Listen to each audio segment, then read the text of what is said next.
Sometimes you just need to come in with wet hair, don't you? Okay, so straight out the shower. It was either that or sitting here all sweaty after my walk. So this is the reading for the 7th of February, and it's from Each Day a New Beginning.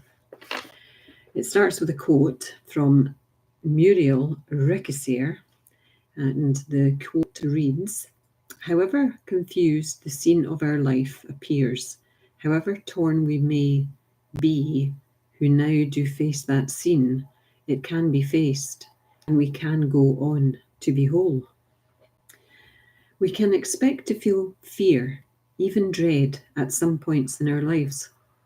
We will always have situations that, for a time at least, seem more than we can bear. But the clouds will lift. We are never given more than we can handle, and with each passing day, we become more at ease with ourselves and all that life gives us. We are learning that this too shall pass.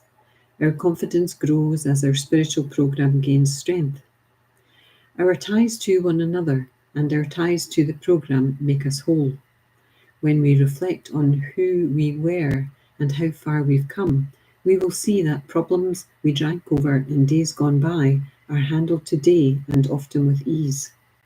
The joy we share is that no problem is too great to be faced any longer, and no situation will ever have to be faced alone unless we reject God's help."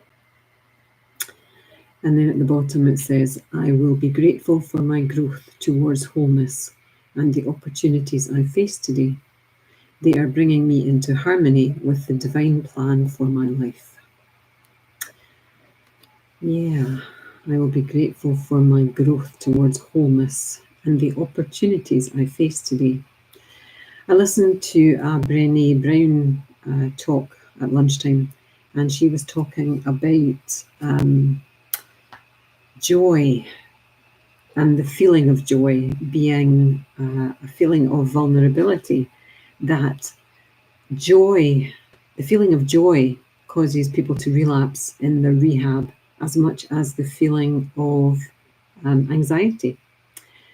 And I think I understand that because I've always said I didn't feel excited. Like I always feel anxious rather than excited. And I think that there is a very fine line between anxiety and excitement, and that they are kind of one and the same emotion depending on our experiences and the way we've been brought up and the way that we've learned to identify that emotion within us. So when it surfaces, it's uncomfortable. Joy can feel uncomfortable and out of our comfort zone as much as anxiety can. And it was really fascinating to hear her talk about it because I understood it. You know, it was one of those things, one of those aha moments that someone else was actually explaining something that I already had worked out for myself. So for you, you know, do you freely feel and express joy, or do you kind of reel it in a little bit? Or are you someone who pretends to be joyful? That would have been me years ago, and I am still not fully able to express joy. It maybe is still it's maybe because I think if I am fully joyful, that can't last, and then I'll feel bad.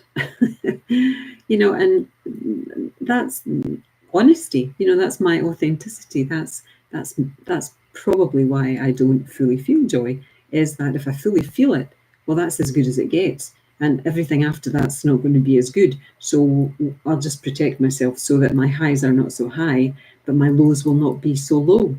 So there's all these things we can explore when it comes to our own emotions. And all emotions are okay. You know, all emotions are okay. It's when we get stuck in one and we have this wish for it to be different to how it is. You know, if we just accept that that's how we're feeling on any given day, and that's how we're feeling, and say, okay, you know, I'll give you some love today, I'll give you some rest today, you know, we'll talk to somebody about this today. But we tend not to. We're ashamed of the fact that we're not coping, or we're ashamed of the fact that we're scared or anxious, or in my case, indecisive and not getting things done.